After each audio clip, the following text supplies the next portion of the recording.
नमस्कार, मैं हूं ब्रजेश श्रीवास्तव।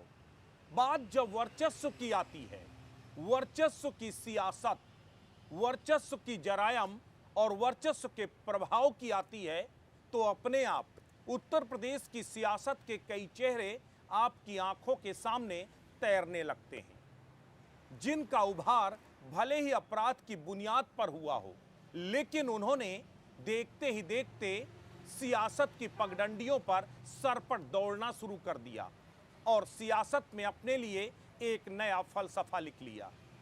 कौन है वो चेहरे जिन्होंने जरायम से होते हुए सियासत की बुलंदियों का सफर तय किया और रॉबिनहुड बनकर राजनीति करने लगे? आज उन एक एक चेहरों की बात होगी और आज से हम अपनी एक नई सीरीज शुरू कर रहे हैं जिसका नाम है वर्चस्व, राइज एंड फॉल।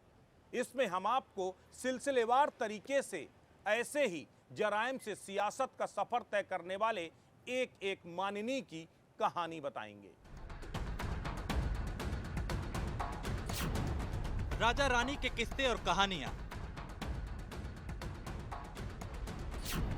भद्री रियासत के भौकाल का असर।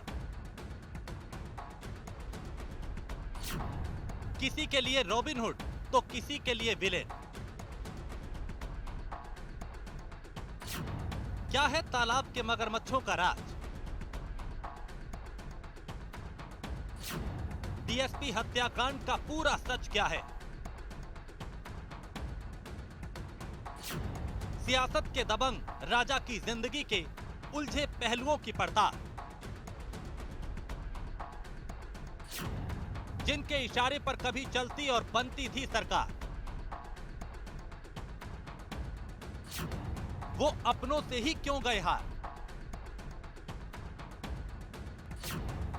दबंग सियासत के महारथी का उदय और अवतार। वर्चस्व, कहानी राजा भैया की। वर्चस्व में आज बात होगी कुंडा के राजा रघुराज प्रताप सिंह उर्फ राजा भैया की, जो इन दिनों दो वजह से सुर्खियों में है। पहला मामला पत्नी भानवी सिंह से तलाक का विवाद और दूसरा डीएसपी जियाउल हक हत्याकांड में सीबीआई की दोबारा शुरू हुई जांच। दरअसल पहले मामले में पत्नी भानवी सिंह से विवाद के मामले को लेकर रघुराज प्रताप सिंह चौतरफा घिरे हुए हैं, लेकिन सवाल यह है कि एक आम आदमी के लिए रॉबिनहुड की छवि रखने वाले राजा भैया की असली कहानी क्या है? सियासत के किंगमेकर कहे जाने वाले राजा भैया आखिर कैसे अपने ही घर में विवादों में घिर गए? आपको सिलसिलेवार तरीके से पूरी कहानी बताएंगे।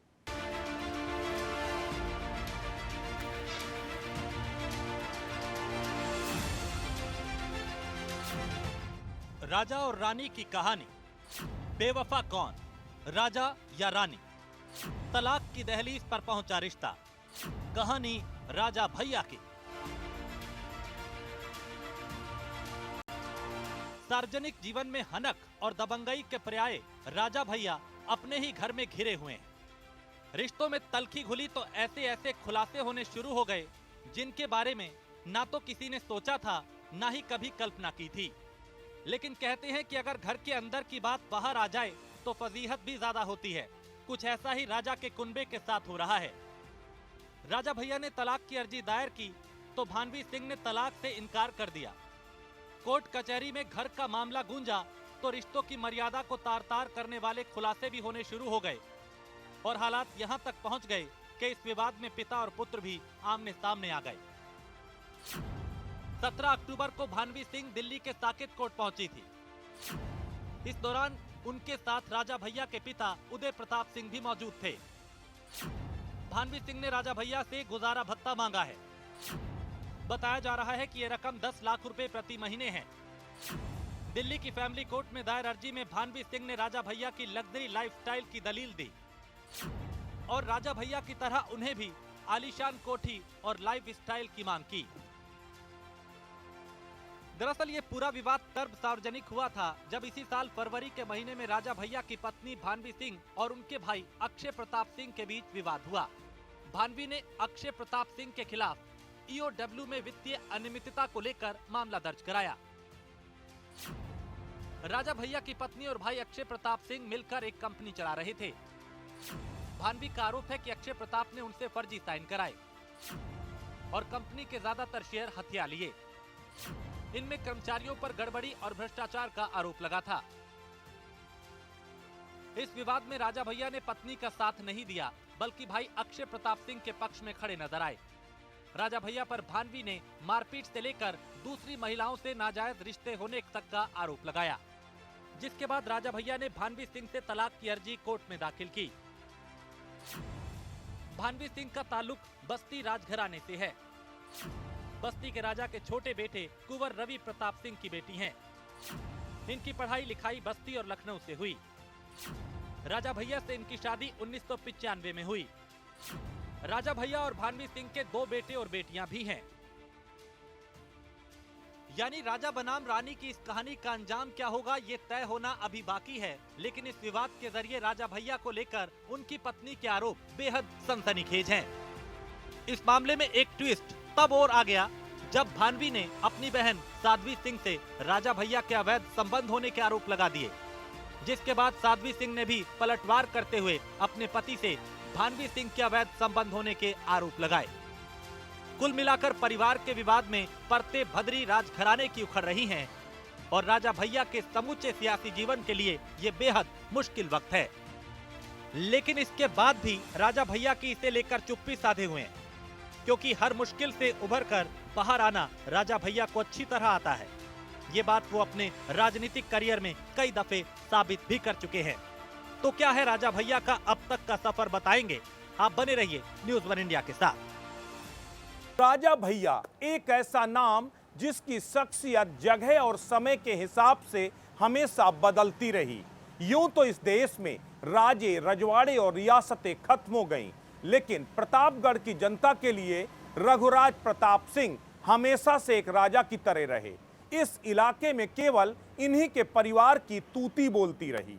और तो और दबंगई के दम पर सियासत के सफर तय करने वाले राजा भैया का विवादों से भी चोली दामन का साथ रहा। कभी जेल में रहकर तो कभी बाहर रहकर दबंगई के दम पर सियासत में किंग मेकर बनने वाले राजा भैया की क्या है पूरी कहानी, देखिए ये रिपोर्ट।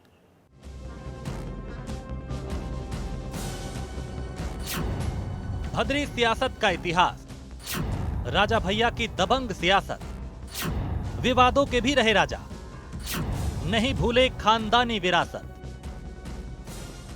राजा भैया एक ऐसा नाम जिनके होने ना होने से सत्ता बनती बिगड़ती रही। पार्टी चाहे कोई भी हो, राजा भैया का कद हमेशा ऐसा बना रहा कि प्रतापगढ़ और आसपास के इलाकों की सियासत में उनका इशारा जरूरी था, जीत के लिए भी हार के लिए भी। ऐसी शख्सियत रखने वाले राजा भैया का उभार कैसे हुआ, आखिर कैसे राजा भैया ने सियासत की बुलंदियां हासिल की, इसे बताएंगे। लेकिन उससे पहले राजा भैया की जिंदगी का सफरनामा भी जानना जरूरी है। 31 अक्टूबर 1967 को कोलकाता में राजा भैया का जन्म हुआ। राजा भैया के पिता भद्री रियासत के उत्तराधिकारी थे, यानी दबंगई और हनक उनके खून में थी। राजा भैया के पिता उदय प्रताप सिंह का कद भी राजा भैया की तरह ही रहा था। इलाके में दबंग के तौर पे पहचान थी और उस दौर में हमेशा वो चर्चा में बने रहे। राजा उदय प्रताप सिंह को लेकर इलाके में तरह तरह की कहानियां भी कही सुनी जाती हैं, जिनमें उनकी दबंगई के किस्से खासे मशहूर हैं। इन्हीं किस्सों में से एक है तत्कालीन प्रधानमंत्री इंदिरा गांधी से उनके टकराव की कहानी। उदय प्रताप सिंह की रियासत प्रतापगढ़ कांग्रेस के पारंपरिक गढ़ रायबरेली के करीब है, इसलिए इंदिरा गांधी की इस इलाके में हमेशा से दिलचस्पी रही। 1974 में उदय प्रताप सिंह ने अपनी रियासत को अलग राज्य घोषित कर दिया। ये बात दिल्ली पहुंची और इंदिरा गांधी ने सेना की एक टुकड़ी प्रतापगढ़ भेज दी। कहते हैं तब से अब तक कांग्रेस से राजा भैया के परिवार की दूरी रही। इसकी वजह यह भी थी कि उदय प्रताप सिंह आरएसएस से जुड़े थे। राजा भैया बेशक शाही परिवार से रहे, लेकिन उनके परिवार की नेताओं और राजनीति से हमेशा करीबी रही। ये और बात रही कि ना तो राजा भैया के पिता और ना ही वो खुद किसी भी राजनीतिक पार्टी में शामिल हुए।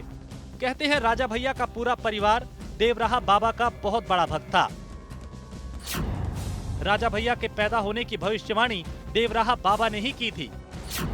राजा भैया का नाम रघुराज का नामकरण देवराहा बाबा ने ही किया था। पिता की तरह राजा भैया भी देवराहा बाबा के अनुयायी रहे हैं। आज भी राजा भैया के किसी भी काम को शुरू करने से पहले देवराहा बाबा के आश्रम जरूर जाते हैं।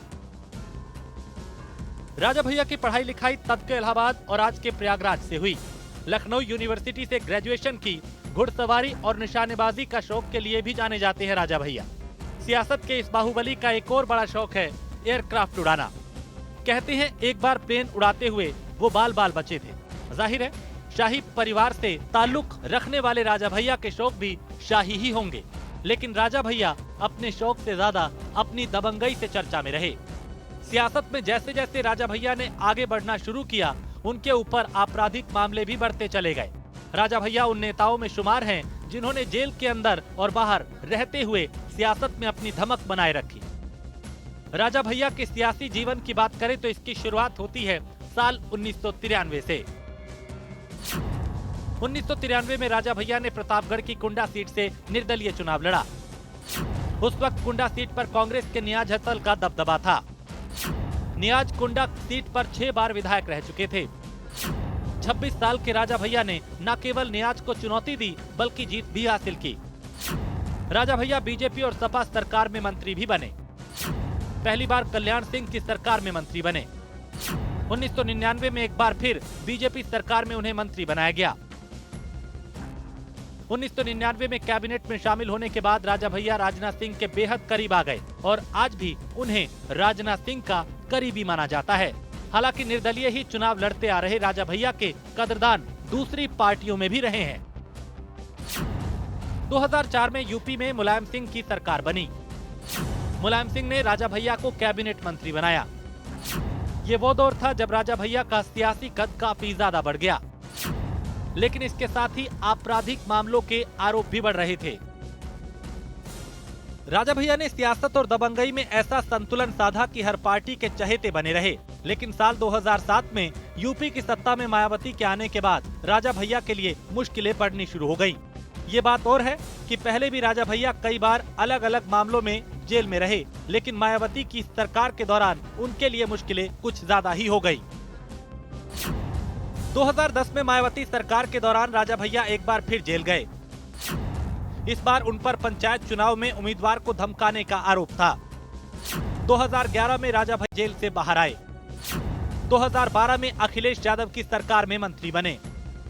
2013 में डीएसपी जियाउल हक की हत्या के मामले में राजा भैया पर आरोप लगे, जिसके बाद उन्हें मंत्रिमंडल से इस्तीफा देना पड़ा। राजा भैया के असली मायनों में सियासी अवसान की नींव भी यहीं से पड़ी, क्योंकि इस मामले में राजा भैया पर संगीन आरोप लगे। राजा भैया पर अब तक 43 केस दर्ज हो चुके हैं, जिनमें कई मामलों में क्लीन चिट मिल गई, तो कई मामले अब भी कोर्ट में विचाराधीन हैं। 2018 में राजा भैया ने अपनी पार्टी जनसत्ता दल का गठन किया। 2022 के चुनाव में राजा भैया की पार्टी को 2 सीटें मिली। राजा भैया को लेकर प्रतापगढ़ और आसपास के इलाकों में काफी किस्से कहानियां प्रचलित है। ये और बात है कि इन इलाकों में राजा भैया की फैन फॉलोइंग जबरदस्त है, लेकिन सियासी तौर पर राजा भैया का मायावती से हमेशा ही 36 का आंकड़ा रहा। जब भी मायावती सत्ता में आई, राजा भैया के लिए मुश्किलें बढ़ गईं।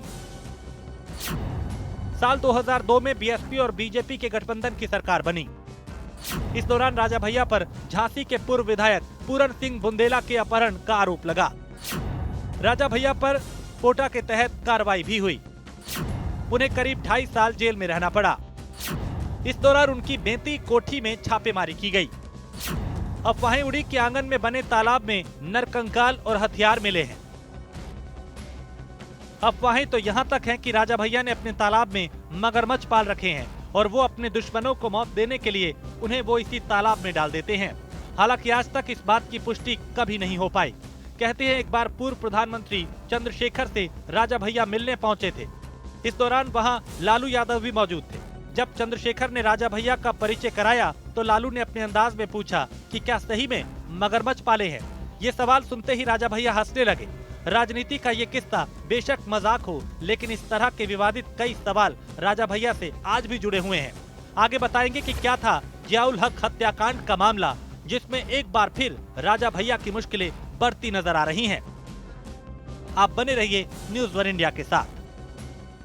राजा भैया की जिंदगी का सबसे मुश्किल दौर आया 2013 में, जब डीएसपी जियाउल हक की हत्याकांड में राजा भैया का नाम सामने आया। उस वक्त राजा भैया अखिलेश सरकार में मंत्री थे, लेकिन सीबीआई की जांच और हत्याकांड में नाम सामने आने के बाद राजा भैया की जिंदगी में भूचाल आ गया और उन्हें मंत्री पद से इस्तीफा देना पड़ा। हालांकि बाद में सीबीआई ने उन्हें इस मामले में क्लीन चिट दे दी, लेकिन सुप्रीम कोर्ट के आदेशों के बाद एक बार फिर जियाउल हक हत्याकांड की जांच सीबीआई ने शुरू कर दी है। आखिर कैसे राजा के दामन में खाकी के खून के दाग लगे, इस पूरी रिपोर्ट पे देखिए।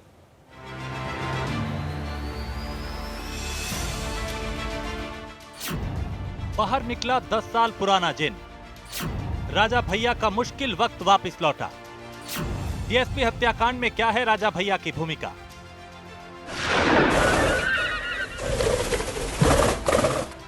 कुंडा से लगातार विधायक राजा भैया पे आपराधिक मामलों की फहरिस्त लंबी है, लेकिन एक मामला ऐसा है जिसने राजा भैया की मुश्किलें सबसे ज्यादा बढ़ाई।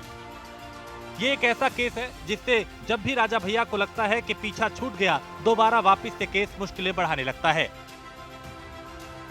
पूरे मामले की शुरुआत होती है कुंडा के बलीपुर गांव से। यहां सपा समर्थक प्रधान नन्हे यादव ने बबलू पांडे से एक जमीन खरीदी। इस जमीन पे कामता प्रसाद नाम के शख्स का भी मालिकाना दावा था। कामता प्रसाद को राजा भैया के करीबी माने जाने वाले गुड्डू सिंह का समर्थन था। विवाद की शुरुआत प्रधानी के चुनाव से शुरू हुई, जिसमें गुड्डू सिंह ने नन्हे यादव का खुला विरोध था। एक तो जमीन का विवाद और दूसरा प्रधानी चुनाव की अदावत आग बराबर सुलग रही थी। नन्हे यादव और कामता प्रसाद जमीन मामले को सुलझाने के लिए पंचायत कर रहे थे। इसी दौरान नन्हे यादव की हत्या हो गई। कुंडा के डीएसपी जियाउल हक नन्हे यादव का शव लेने बलीपुर गांव पहुंचे। शव का पोस्टमार्टम होना था, लेकिन गांव पहुंचते ही डीएसपी पर हमला हो गया। डीएसपी को पहले पीटा गया, फिर गोली मार दी गई। इस दौरान नन्हे यादव के भाई सुरेश यादव की भी गोली लगने से मौत हो गई। इस हत्याकांड के बाद यूपी की सियासत में भूचाल आ गया, क्योंकि सूबे में सरकार समाजवादी पार्टी की थी और सपा सरकार के कैबिनेट में राजा भैया मंत्री थे। जाहिर है विपक्ष ने इस मुद्दे पर अखिलेश को घेर लिया। नतीजा ये हुआ कि राजा भैया को कैबिनेट से इस्तीफा देना पड़ा। डीएसपी की पत्नी परवीन आजाद ने राजा भैया पे सीधा आरोप लगाया। मर्डर केस में उस वक्त 2 एफआईआर लिखी गई। एक एसएचओ मनोज शुक्ला की रिपोर्ट के आधार पर, जिसमें नन्हे यादव के भाइयों और बेटे समेत 10 लोगों पर हत्या का आरोप लगा। दूसरा एफआईआर परवीन आजाद की तहरीर पर लिखी गई, जिसमें राजा भैया और उनके 4 करीबी लोगों के नाम थे। परवीन आजाद ने अपनी तहरीर में साफ लिखा कि राजा भैया के आदेश पर ही उनके समर्थकों ने जियाउल हक को पहले लाठी डंडों से पीटा और बाद में गोली मारकर हत्या कर दी। परवीन का कहना था कि उनके पति बालू के अवैध खनन की जांच कर रहे थे, जिसका आरोप राजा भैया के करीबियों पर था। राजा भैया के करीबी उन्हें जांच न बंद करने पर जान से मारने की धमकी दे रहे थे। राजा भैया के इस्तीफे के 2 दिन बाद अखिलेश यादव ने मामले की जांच सीबीआई से कराने के आदेश दिए। सीबीआई ने 8 मार्च 2013 से जांच शुरू की। अप्रैल 2013 में नन्हे यादव के बेटे बबलू यादव, भाई पवन यादव, फूलचंद यादव को गिरफ्तार किया। सीबीआई के मुताबिक डीएसपी को बबलू यादव ने गोली मारी थी। सीबीआई के मुताबिक नन्हे यादव की मौत को लोग पुलिस की लापरवाही से जोड़कर देख रहे थे, जिस वजह से भीड़ उग्र हो गई। सीबीआई ने बबलू के पास से हत्या में इस्तेमाल हथियार भी बरामद करने का दावा किया। सीबीआई ने राजा भैया से भी लंबी पूछताछ की। 1 अगस्त 2013 को सीबीआई एक नतीजे पर पहुंची। इससे पहले राजा भैया का पोलियोग्राफी टेस्ट भी हुआ। सीबीआई ने कहा कि राजा भैया और बाकी 4 लोगों का हत्याकांड से कोई ताल्लुक नहीं। लाई डिटेक्टर टेस्ट में भी सभी आरोपियों के बयानों में कोई गड़बड़ी नहीं पाई गई। जियाउल हक मर्डर केस में क्लीन चिट मिलने के बाद राजा भैया को 19 अक्टूबर 2013 को दोबारा अखिलेश कैबिनेट में जगह मिल गई और पुराना विभाग भी मिल गया। लेकिन राजा भैया की ये खुशी ज्यादा दिन तक नहीं टिक पाई, क्योंकि जुलाई 2014 में ट्रायल कोर्ट ने राजा भैया को झटका दे दिया। सीबीआई ने फाइनल क्लोजर रिपोर्ट कोर्ट में लगाई। इसमें 14 लोगों के नाम थे, लेकिन राजा भैया और उनके करीबियों का नाम नहीं था। कोर्ट ने रिपोर्ट देखते ही इसे खारिज कर दिया और सीबीआई को तथ्यों पर गौर करने और नामजद व्यक्तियों की भूमिका की जांच का आदेश दिया। सीबीआई की इस क्लोजर रिपोर्ट को परवीन आजाद ने चुनौती दी थी। ट्रायल कोर्ट के इस फैसले को चुनौती देते हुए सीबीआई हाईकोर्ट पहुंची, जिसके बाद दिसंबर में हाईकोर्ट ने ट्रायल कोर्ट के फैसले को रद्द कर दिया और सीबीआई की क्लोजर रिपोर्ट को मान्यता दे दी। उस वक्त ये आदेश देते हुए जस्टिस दिनेश सिंह ने टिप्पणी की थी, इस तथ्य को देखते हुए कि स्थानीय विधायक राजा भैया का पोलियोग्राफ परीक्षण किया जा चुका है, जो उन्होंने अपनी इच्छा से कराया था। पता लगता है कि विधायक राजा भैया पर लगे सभी आरोपों की गहन जांच की गई और सीबीआई को ऐसा कोई सबूत नहीं मिला जिससे मर्डर में उनकी संलिप्तता का पता लगे।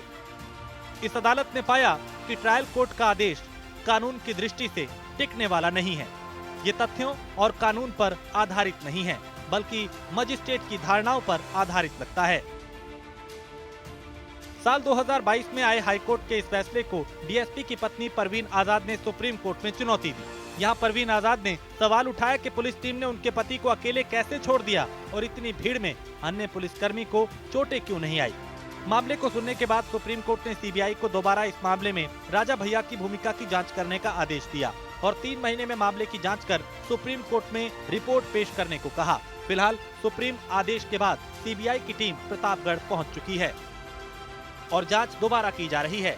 साफ है, डीएसपी हत्याकांड का ये मामला यकीनन राजा भैया के लिए दोबारा गले की हड्डी बन सकता है और इस मामले में अगर राजा भैया को राहत नहीं मिली तो यकीन मानिए राजा भैया की सियासत के लिए ये बड़ा झटका साबित होगा। Bureau report, news 1 India.